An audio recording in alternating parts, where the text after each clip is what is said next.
Hey, what's going on, guys? Hey, sorry, it's been a kind of a hectic spring, so I've not been able to do as many updates as I would have liked to have done, but better late than never, I guess.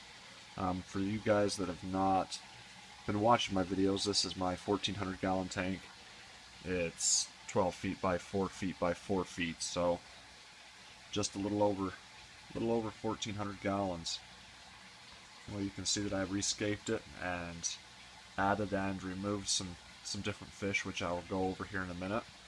Um, the biggest change has been the umbi pair that was in here is no longer in this tank. Um, God, no, what, a couple months ago, I guess it's been, um, ended up spawning in this tank, and within a couple days, I noticed the male's lip had started to become infected from all of the lip walking that they did. So I pulled him out and started medicating him, and it ended up taking a little bit longer to heal up than it should have, and it was just kind of strange. It didn't seem quite right. Anyway, long story short, it ended up being that it took so long to heal because she had actually broken the one half of the upper part of his jaw, and it actually ended up falling off.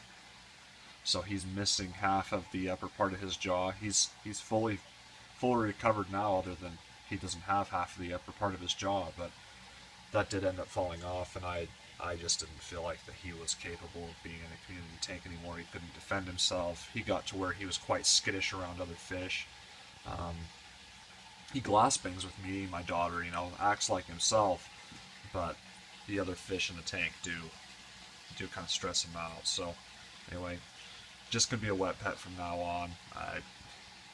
He's not. He's too special to just get rid of just because he has some kind of physical deformity. So gonna keep him. Like I said, just make a wet pet out of him. I am growing out, or have plans to grow out, another umbi for this tank. I've got this guy over here. Oh, as he shoots off. See if I can. He'll come back around. We'll look at some other stuff here for a minute. Anyway, I'm sorry, everything's kind of rambunctious. I actually just did a fast on these guys. Um, they haven't eaten for the last, it's been probably about 60 hours. I try and skip a full day of feeding, and then I didn't feed this morning either. So anyway, everything's getting kind of impatient. They start getting a little more nippy when they haven't been fed out. There's this guy. Anyway, this is off of my Real Mag line. I picked this fish up from my buddy John. It's one that came from an earlier batch from my pairs, so seeing how he turns out. I am, however, a little anxious about. I'm kind of wanting to try a different bloodline. Every Rio Mag that I've ever raised has come from that. I've been related to those fish.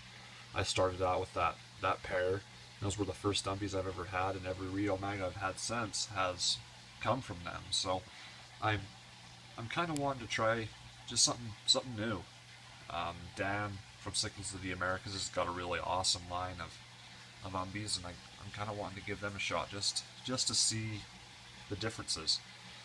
Anyway, he's got some wild caught stuff, and then some from his line. I'm kind of thinking of picking some up from everything, or both of those lines, and just seeing what I end up with. Raise some of mine and some of his, and a wild caught male, and just kind of raise them all back to back and see what I end up liking the best, and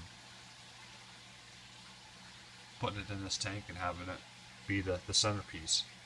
Just kind of whatever I decide is the highest quality fish is what I'll put in here. And future plans, I do decide to, or I am going to probably eventually build another concrete tank. That's something I've pretty well talked myself into. Probably bigger the next time. I'm kind of thinking 16 by 6 feet wide by 5 feet deep next time I go around this. Anyway, so I may end up actually raising up multiple unbeats. Anyway, as far as the other fish that are in here, everything's doing well. I've added some fish to the tank. That is a azul, cichlid azul. Got 2 of those guys in here, and 2 Calgary. Added some silver dollars, and then a silver arowana, as well as some wild morph snooks. One of these is really colored up and looking really nice. He's starting to kind of put on some color, and pretty nice fish, really fun. As well as some feste that I've had for a while that I decided to throw in here to get some additional size on them. They were big enough to come in, so I put them in here, as well as some other smaller humpies from my line. Anyway, everything's doing great. The Bacordi have really taken off. This guy here is probably getting close to 8 inches. Really growing fast. Like everything is. That's one of the things about these big tanks, is they do grow the fish.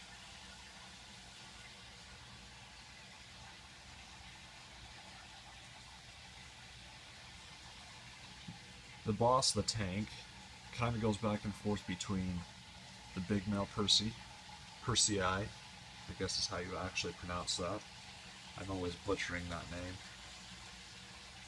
And this Carpentis.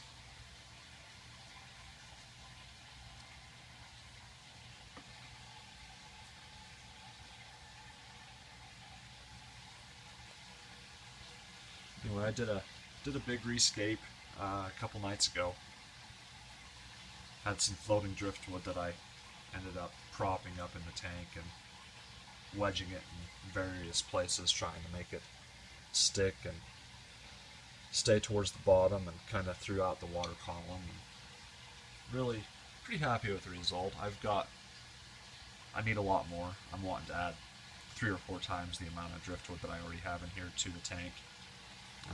Then added some big caves and just a little bit of scaping. It had been kind of bare, mostly just for cleaning purposes, but I'm setting up another filter with a Laguna 4200. That's a 4,200 gallon per hour pump that will be running just strictly mechanical. So that'll help pick up any particulates that end up in the water column. This guy's got some awesome markings. If you can see him, he's pretty darkened up. He's said everything's getting pretty hungry. In fact, I may feed these guys for you. Hadn't thought about doing that, but I might as well while I'm here. Alright, maybe I'll prop this right here against the glass.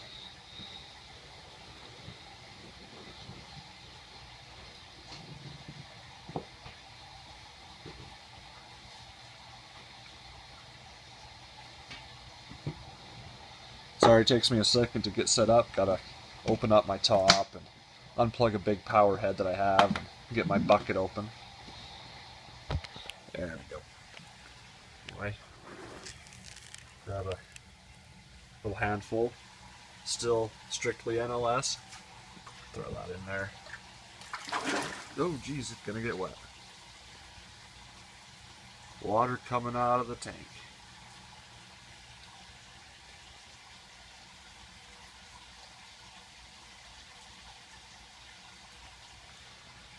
I've really enjoyed this setup. This is something I've kind of been striving for a really long time, and it's nice to finally have the dream met. It really, the deal with the yumbies really upset me. That's a pair of fish that I've had for a long time. I actually ended up selling the female. I thought in the beginning that the male was going to make a full recovery and going to be able to come back in the tank, but I just didn't want to deal with going through that again, and so I didn't have any plans to breed him anymore. So I ended up selling her to find out that he had actually broken that jaw and couldn't come back in here anyway. So I could have divided that pair. I hate dividers though. I don't know. I probably would have ended up doing something different with her anyway, but it is what it is now. He's doing good. He still eats. He doesn't power down the food like he did, but he does still eat. Like I said, glass bangs with people. Just other fish seem to stress him. I actually put him in a tank that has some 4-inch Gymnogeophagus labiatus Rio Alamars, and I put him in there, and the site he was just fine going in the tank, and as soon as they came out of hiding, he kind of got stressed out. He kind of cowered in the top of the tank, and you could tell that other fish really bothered him. You could tell that he felt very vulnerable, not being able to protect himself the way he should have been able to. So, oh, I also forgot, as they get out of view, I do also have some shovel-nosed catfish as well. I think they're limas. I bought them as shovel-nosed cats, and from the best I can tell, I'm not a catfish guy, but I think they are the limas. Anyway, pretty neat fish. They're apparently blind as bats because they are terrible at finding food. I would have thought that them just being able to smell it like most cats, that they would do better in the big tank than they are, but they don't eat very much. I feed them, and they spend most of their time bumbling around looking for the food without actually being able to find it. It's quite strange. They do eat, but when I was quarantining them, the food would float by them and they'd find it. And they don't seem to want to go towards the bottom of the tank for some reason. They hover about 18 inches up. And if they'd go to the bottom and forage, they'd do just fine, but they just don't seem to do that. They kind of hover around the tank, and they don't seem to be worried about the other fish or anything, but it's strange. Weird fish. Kind of fun though, pretty active.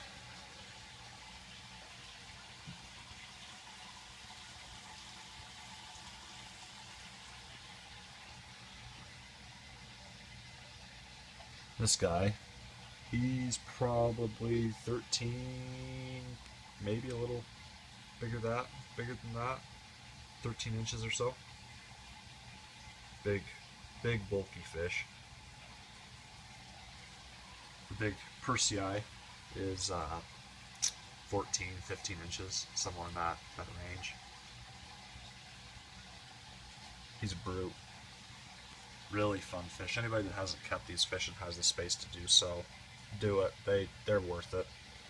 I know a lot of people get stuck on they're herbivore. I like my carnivorous fish. The herbivores are lame or something. I don't get it myself, but they're actually some of my very, very favorite fish. Right behind the yumbies, actually. And I've kept dovi, I've kept jags, multiple different amphilophus, and these guys, they beat those guys out. They've got so much personality, and they don't back down from a fight, but they don't pick them, and they're always up front greeting you, and very Oscar-like, but better looking, and just very, very fun fish. Highly recommend them. And the Bacordia as well, they're very similar. They're not quite as dog-like as the Persei are yet. I think they'll get there though. I think this, you can't tell if that's a female or if it's a subdominant male. And this is the dominant, I'm guessing, male between the two Bacordia.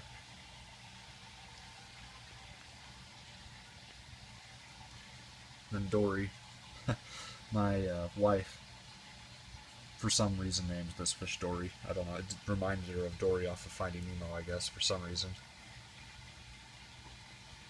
Pretty nice. Barred Midas.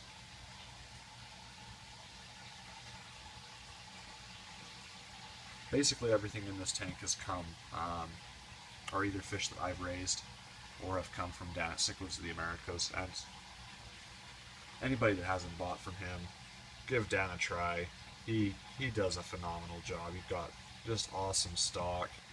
He's a hell of a guy. I mean, he helped me save that big umbie and all that. That's I've talked to quite a few people about it now, and no one's seen that before. No one's seen